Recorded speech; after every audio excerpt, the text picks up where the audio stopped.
अच्छा, तो ये हमारे पास फिजिक्स के एमसीक्यूज हैं क्यूसीए टेस्ट के। इसमें फोर्स एंड मोशन वाला चैप्टर आ रहा है, वर्क एनर्जी वाला चैप्टर आ रहा है। ओके, फर्स्ट वन है कि ratio of range of two complementary angle जो होता है ना, वो हमेशा हमारे पास किसके बराबर होता है, equal to 1। During projectile motion, the vertical component of velocity, we know that कि vertical component जब ऊपर जाते हैं तो डिक्रीज होता है, यहाँ पे सबसे मिनिमम हो जाता है, जीरो हो जाता है, वापस आता है तो यहाँ पे इंक्रीज होता है। तो ये सारी बातें इसमें करेक्ट है, यानी ऑल ऑफ दीज इसमें करेक्ट है। Which of the following pair of physical quantity have same unit? So impulse and momentum have same unit, ठीक है।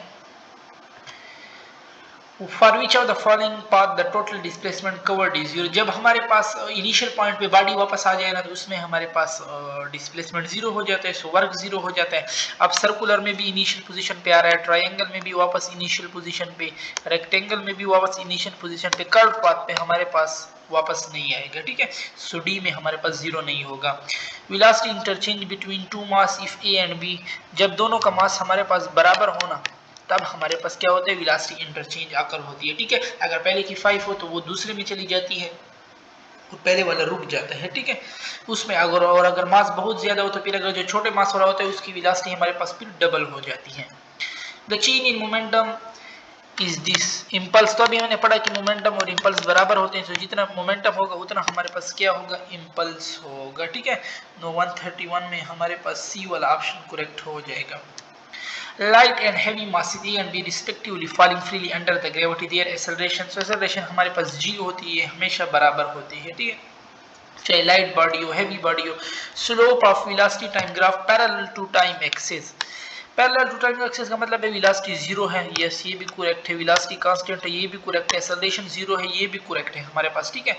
सो इसमें तीनों आ सकते हैं, बट इन लोगों ने कोई ऐसे ऑप्शन नहीं दिया।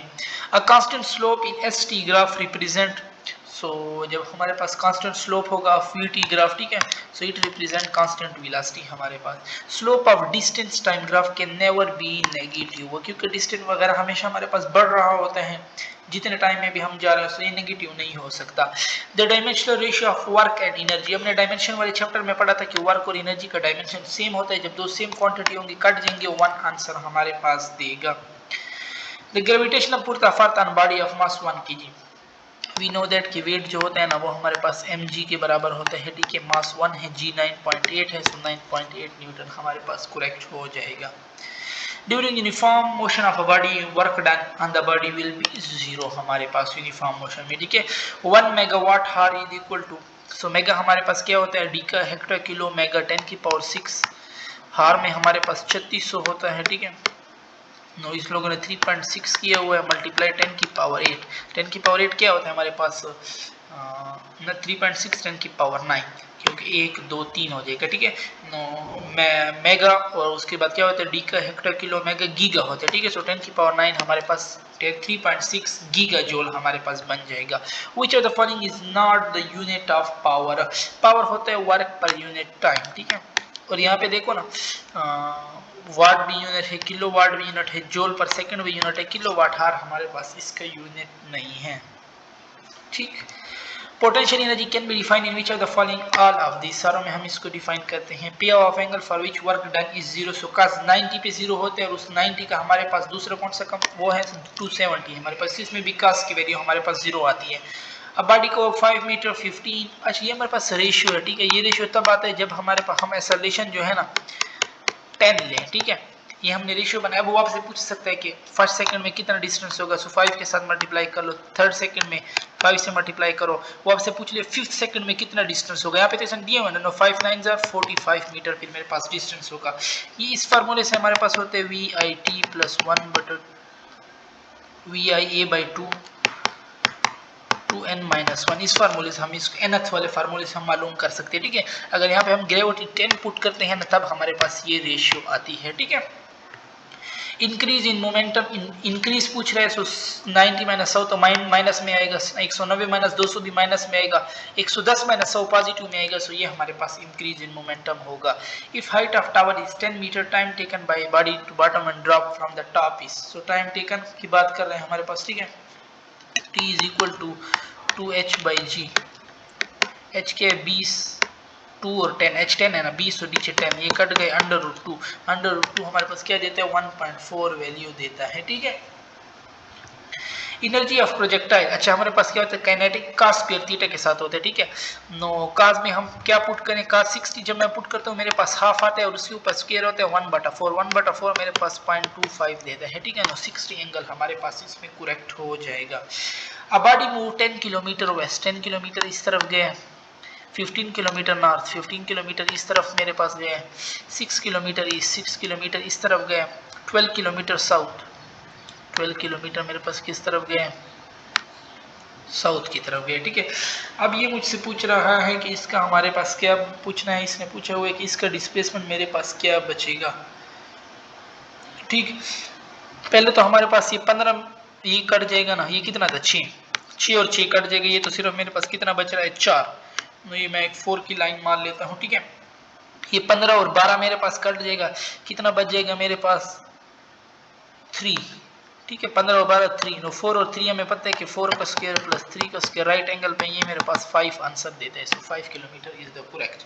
Slope of velocity time graph, simple question, definition है, एक्सेलरेशन देता है हमारे पास, ठीक है। If moving object vf is equal to vi plus at, time मालूम करना है, नो इन दोनों को कंपेयर कर लो, at is equal to 10a, a cut गया, t मेरे पास क्या दे रहा है 10 सेकंड दे रहा है। A projectile projected with 30 degree the time of flight is, so time जो होता है ना वो sin थीटा के साथ रिलेशन है टाइम का, ठीक है ना। sin 30 पे मेरे पास क्या होता है हाफ होता है, ठीक है। Now t is equal to bi sin theta by G, sin theta by G मेरे पास है, ठीक है। Now projectile projected with 30 angle the time of flight is sin 30, मैं पुट करता हूँ sin 30, sin 30 मेरे पास हाफ देता है, ठीक है। तो ये मेरे पास क्या हो जाएगी v/2g, ये सी वाला ऑप्शन मेरे पास इसमें करेक्ट हो जाएगा, ठीक है, v/2g। अब body whose momentum is constant then force will be, force हमारे पास फिर जीरो होगा क्योंकि फोर्स तो चेंज इन मोमेंटम पे डिपेंड करता है। Work done by centripetal force वो भी हमारे पास क्या होता है जीरो होता है। A machine of 100 watt can do 50 joule of work, 100 watt power जो होता है ना वर्क बाय टाइम होता है ना, वर्क मेरे पास 50 है, टाइम उधर चला जाएगा, पावर नीचे आ जाएगा, 5.5 हाफ मेरे पास देगा, ठीक है। What is the power of a jet engine can develop a velocity of, velocity और पावर हमें पता है कि वेलोसिटी इनटू फोर्स होता है, 500 वाट हमारे पास हो जाएगा, 500 वाट इसमें नहीं पड़ा। The ratio of work at same force and displacement when they are inclined है, नो अब एंगल पे डिपेंड करता है, ठीक है। वर्क का हमारे पास cos थीटा है, cos 30 हमारे पास √3/2 होता है, cos 60 हमारे पास क्या होता है हाफ होता है, तो ये कट जाएगा, √3 की वैल्यू ऑलमोस्ट हमारे पास √2 की 1.4 है ना, और √3 की 1.4 से ज्यादा होगी। The increase in kinetic energy when velocity double, kinetic energy velocity के स्क्वायर के साथ डिपेंड है, वेलोसिटी जब डबल होगी तो ये 4 गुना हो जाएगी, बट उसने इंक्रीज पूछा, पहले कितना था, पहले 1 था, अब 4 हो गया ना, 4 - 1 3 हमारे पास इसमें करेक्ट हो जाएगा, ठीक है। When a body is dropped from height no h, तो इसकी पोटेंशियल एनर्जी थी mgh, जब मैंने हेड क्या कर दी mgh/3 कर दी, तो पोटेंशियल एनर्जी भी मेरे पास इसकी इतनी ही हो जाएगी, ठीक है। Renewable source of energy sun, रट्टे का क्वेश्चन है। The change in kinetic energy of a body moving on a surface, जब सरफेस पे जा रही जितनी भी एनर्जी होगी वो हमारे पास वर्क होगा वो काइनेटिक एनर्जी में वाला ही होगा। Momentum is decrease by 10%, no 10/100 हम पहले कर लेंगे, मुझे देते हैं 0.1, काइनेटिक एनर्जी होते है p² डिवाइडेड बाय 2m, ठीक है। तो 1 - 0.1 का स्क्वायर डिवाइडेड बाय 2m, नीचे लिखो या ये हमारे पास 0.9 देगा, 0.9 का स्क्वायर, 0.9 का स्क्वायर हमारे पास क्या होता है 0.81, नो 100 से मल्टीप्लाई करो तो 81 हो जाता है, ठीक है। नो 100 - 81 कितना देता है मेरे पास 19 देता है, सो कितना डिक्रीज आ गया इसमें 19 का डिक्रीज आ गया है, ठीक है। When a body is moved along a square in gravitational field, the net work done is, so we दोनों दैट क्रिस्टियन में भी वापस अपनी पोजीशन पे आएगा तो नेट वर्क हमारे पास क्या होगा जीरो हो जाएगा, ठीक है। The displacement of summit when, अच्छा डिस्प्लेसमेंट हमारे पास पूछ रहा है, एक बॉडी को मैंने इस तरह फेंक के कह रहा है कि रेंज जो है ना उसका 1 मीटर है हमारे पास, ठीक है।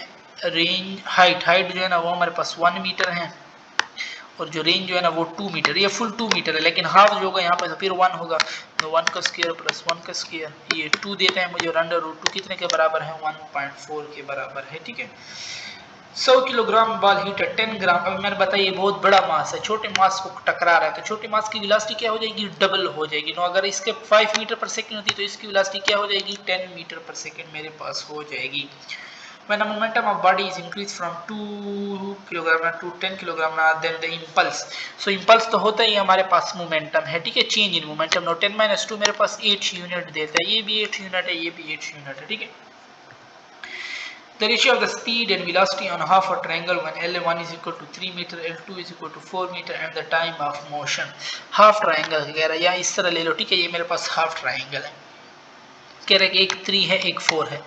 रेशियो ऑफ स्पीड, स्पीड में तो हम टोटल डिस्टेंस लेते हैं ना, 4/3 7, ठीक है, और 7/10 नीचे सेकंड मेरे पास ले लो। ठीक है, और उसमें हम क्या लेते हैं, वेलोसिटी में तो हम डिस्प्लेसमेंट लेते हैं, इसका हमारे पास 5/10 आ जाएगा। ठीक है, नो 10 कट जाएगा, now 7/5 is our correct option है। ठीक है,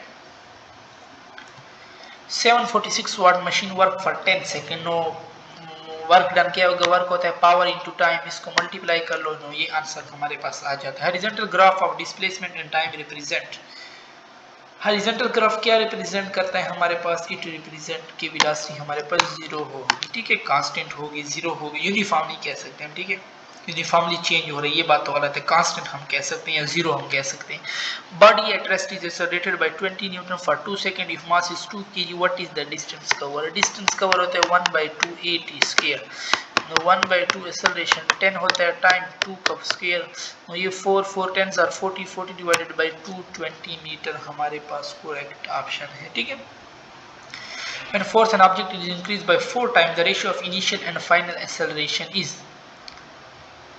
when force of an object, acceleration और force का हमारे पास डायरेक्ट रिलेशन है, पहले acceleration 1 है तो force भी मेरे पास क्या थी, 1 थी। अब अगर मैं acceleration when force को 4 गुना कर दूं तो acceleration भी मेरे पास फिर क्या हो जाएगी, 4 गुना हो जाएगी। ठीक है, तो अगर पहले 1 थी अब हमारे पास 4 हो जाएगी, 1/4 is the correct option। What is the speed of object for which its kinetic energy is double of momentum, kinetic energy क्या कह रहा है कि double of momentum है 2 mv, ये कट जाएगा, ये कट जाएगा। ठीक है, सिर्फ v बचेगा, 2 उधर जाएगा ना, v is equal to 4, 2 multiply 2 4 metre पर second, D option is correct. A body moving with constant acceleration mean इसका फोर्स हमारे पास इस पे कांस्टेंट है। ठीक है, F is equal to ma होता है। Mathematical form of work for body moving on horizontal surface, जब सरफेस पे जा रही है तो वो हमारे पास चेंज इन काइनेटिक एनर्जी के बराबर होता है। ठीक है, a momentum of 2 kilogram body is this its kinetic energy will be, so kinetic energy p square यानी 5 का square divided by 2m, no 25 divided by 4, ये पॉइंट में आंसर देंगे 6.25 is our correct option. So यहाँ पे हमारी discussion खत्म होती है।